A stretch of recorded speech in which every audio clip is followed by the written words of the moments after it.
एक दिन ऐसा होता है कि हमने 6 घंटे पढ़ाई की होती है और हम बड़े खुश होते हैं कि आज हमने बहुत अच्छा पढ़ाई की। और रात को जब हम सोने के लिए लेटते हैं तो हम सोचते हैं कि अब कुछ रिवाइज़ कर लेना चाहिए। और जब हम रिवाइज़ करने के लिए लेटते हैं तो हम देखते हैं कि सब कुछ भग करके उड़ गया है। और हम कहते हैं यही दिमाग हमारे हिस्से में आना था। अपने दिमाग को हम ऐसी सलावातें सुनाते हैं कि क्या हमें दिमाग मिल गया है। तो आज हम इसी चीज़ को डिस्कस करेंगे कि क्या 6 घंटे कंटिन्यूअसली पढ़ाई बेहतर है कि अगर हम 6 घंटे कंटिन्यूअसली पढ़ाई के बजाय हम 4 घंटे हम पढ़ाई करते हैं और उसके दरमियान आधे-आधे घंटे की ब्रेक्स लेते हैं। अस्सलाम वालेकुम। मेरा नाम है डॉक्टर हनान और मैं 4th ईयर का न्यूरोसर्जिकल रेज़िडेंट हूँ। हमने किस तरह अपनी मेमोरीज़ को कंसोलिडेट करना है। कोई बंदा आपको कुछ अमाउंट देता है कि ये अमाउंट है वो आपके हाथ में रखता है और वो कहता है कि अब आपने इसे बैंक में डिपॉज़िट कराना है। अगर आपने उसको बैंक में डिपॉज़िट नहीं कराते तो आपके हाथ से गिर सकती है, उसको कोई बंदा चुक के ले सकता है, उसके साथ बहुत सारे मसले मसाइल हो सकते हैं। लेकिन अगर आप उसे बैंक में डिपॉज़िट करा सकते हैं तो वो बैंक के अंदर काफ़ी देर तक सेफ़ रह सकती है। यह है कि जब कोई बंदा आपको कुछ अमाउंट इसमें देता है तो इसके अंदर लिमिट है कि वो कितनी अमाउंट आपको दे सकता है और बैंक के अंदर जो है ना आप अनलिमिटेड अमाउंट जमा करा सकते हैं। तो ये जो हमारी लिमिटेड अमाउंट है, जो कि थोड़ी देर के लिए हमारे पास रहनी है, उसको हम कहते हैं शॉर्ट टर्म मेमोरी। और जो हमारी बैंक के अंदर डिपॉजिट होती है अनलिमिटेड, उसको हम कहते हैं लॉन्ग टर्म मेमोरी। तो हमारा मकसद यही होता है कि हम अपनी शॉर्ट टर्म मेमोरी को लॉन्ग टर्म मेमोरी के अंदर कन्वर्ट करें। At a time short term memory के अंदर सिर्फ और सिर्फ 7 आइटम्स जो है ना उनको एट होल्ड कर सकते हैं, लेकिन हम लॉन्ग टर्म मेमोरी के अंदर आप सोचें तो आपको बचपन से लेकर अभी तक हज़ारों यादें आपको याद होंगी, लाखों कॉन्सेप्ट्स आपको याद होंगे। तो ये ट्रांसफॉर्मेशन कैसे होती है कि ये जो शॉर्ट टर्म मेमोरी है ये हमारे एक ब्रेन का पोर्शन है जिसको हम कहते हैं हिप्पोकैम्पस, उसके अंदर होती है।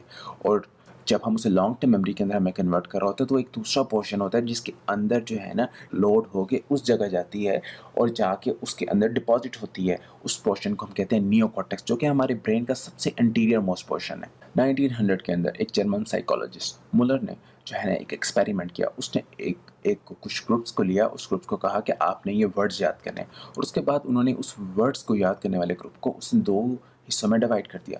एक हिस्से को उसने कहा कि आपने जो है 6 मिनट की ब्रेक लेनी है और दूसरे को आपने जो करना है आप कर लें और आपने ब्रेक नहीं लेनी। जब उसके बाद उसको टेस्ट किया गया तो उसने देखा कि जिस ग्रुप ने ब्रेक्स ली हुई थी उसने 50% वर्ड्स उसको याद थे और जिसने ब्रेक्स नहीं ली थी उसको सिर्फ 28% वर्ड्स याद थे। तो सिर्फ 6 मिनट्स का आपको कितना फ़ायदा दे सकता है।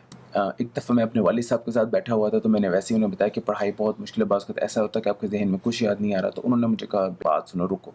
जब आपको ऐसा लगे ना कि आपके दिमाग में अब कुछ नहीं जा रहा, उसी टाइम आपने ब्रेक लेनी है, उसी टाइम अपनी आंखें बंद करो, रेस्ट करो, अपने टेबल के ऊपर अपना सर रख दो, कुछ भी करो, उस टाइम आपने पढ़ाई नहीं करनी।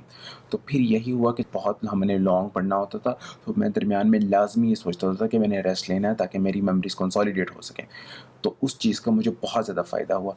उस टाइम उस चीज़ की रिसर्च का तो नहीं पता था, लेकिन अब जब मुझे समझ आ रही है तो मैं सोच रहा हूँ कि बैक ऑफ द माइंड कि उन्होंने मुझे कितना मेरा फ़ायदा किया था। 2010 के अंदर न्यूयॉर्क में लीला टिवाची ने एक स्टडी की। उसने कुछ स्टूडेंट्स को लिया और उसके बाद उन्होंने कहा कि आपने पैटर्न्स मैच करने हैं, एक चीज़ से दूसरी चीज़ मिलानी है। स्टूडेंट के एक ग्रुप को कहा कि आप जो है ना अपने दिमाग को बस आंखें बंद कर लें, प्रॉपर रेस्ट करें और रिलैक्स हों।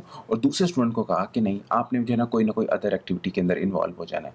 और उसने उनके दिमाग में छोटे-छोटे जो है ना इलेक्ट्रोड्स ऊपर लगा दिए और उससे जो है ना वो वेव फॉर्म मेजर कर रही थी। तो उसने देखा कि जौन से बंदे जो है ना उस टाइम रेस्ट कर रहे थे या उन्होंने आंखें बंद करके सिर्फ रेस्ट की हुई थी, दरमियान जो हिप्पोकैम्पस और नियोकॉर्टेक्स के दरमियान कम्युनिकेशन बहुत ज़्यादा रैपिड और बहुत ज़्यादा हाई अमाउंट के अंदर एज़ कम्पेयर टू वो लोग जो रेस्ट नहीं कर रहे थे, उनके दरमियान उस तरह की कम्युनिकेशन नहीं हो रही थी। तो अगर आपकी एक मेमोरी बनी हुई है, तो अगर आपने उस मेमोरी को सॉलिडिफाई नहीं किया और आप दूसरे मेमोरी को उसके ऊपर ला के रख दिया तो वो मेमोरी ख़त्म हो जाएगी। उसके ऊपर तीसरी मेमोरी को लाद के रख दिया तो वो दोनों मेमोरीज़ नीचे वाली ख़त्म हो जाएगी। तो फिर आप चाहे जितनी 10 घंटे भी पढ़ाई करें, चाहे आप 24 घंटे पढ़ाई करें, अगर आपने प्रॉपर दरमियान में रेस्ट नहीं लिया तो आपकी मेमोरी को कंसोलिडेट होने का टाइम नहीं मिलेगा। और जब आपकी मेमोरी को कंसोलिडेट होने का टाइम नहीं मिलेगा, पढ़ना या ना पढ़ना एक तरह से आपने बराबर कर दिया। तो कि अगर आपकी टायर के अंदर से आहिस्ता-आहिस्ता हवा निकलती जा रही है, तो एक टाइम आएगा कि आपको वहाँ बैठ के पिट स्टॉप पे रुकना पड़ेगा और वहाँ से अपनी टायर की हवा भरवानी पड़ेगी। क्योंकि अगर आपके दिमाग की बैटरी ख़त्म हो रही है, तो आहिस्ता-आहिस्ता आपको रिचार्ज करना पड़ेगा। कि अगर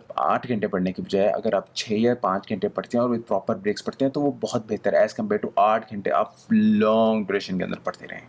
सबसे पहली तो बात यह है कि ब्रेक्स और विदाउट ब्रेक्स, तो विदाउट ब्रेक्स आप बिग नो है। दूसरी बात यह है कि आप ब्रेक ले रहे हैं और उस ब्रेक के अंदर एक तरफ आप स्लीप कर रहे हैं, नैप कर रहे हैं और प्रॉपर रेस्ट कर रहे हैं, आंखें बंद करके जस्ट आप लाई डाउन कर रहे हैं।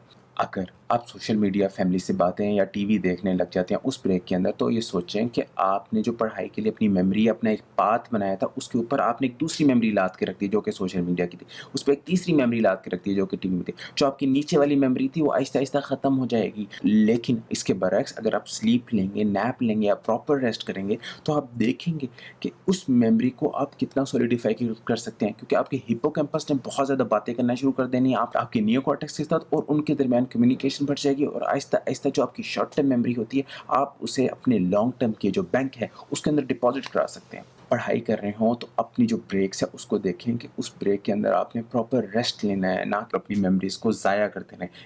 अगर आपको वीडियो पसंद आई है तो प्लीज़ इस वीडियो को लाइक ज़रूर करिएगा, और नीचे जो सब्सक्राइब का बटन है उसको लाजमी प्रेस करिएगा। अपना बहुत सारा ख्याल रखिएगा, मुझे दुआओं में याद रखिएगा। अल्लाह हाफिज़। एक स्टूडेंट जो है ना एक्सीलेंट स्टूडेंट होता है, दूसरा एक एवरेज स्टूडेंट होता है। तो ये दोनों एक्सीलेंट स्टूडेंट और एक एवरेज स्टूडेंट के अंदर क्या फ़र्क होता है? 2 चीज़ों का फ़र्क होता है। एक होता है माइंडसेट का और दूसरा होता है हैबिट्स के साथ। तो सबसे पहला फर्स्ट स्टेप जो है ना, आप अपना माइंडसेट किस तरह चेंज कर सकते हैं, या आपका माइंडसेट कितना ज़रूरी है। तो इसको समझने के लिए इस वीडियो को मैं आपको रिकमेंड करूँगा। इस वीडियो को लाज़मी देखें, किस तरह एक माइंडसेट होता है एक एक्सीलेंट स्टूडेंट का।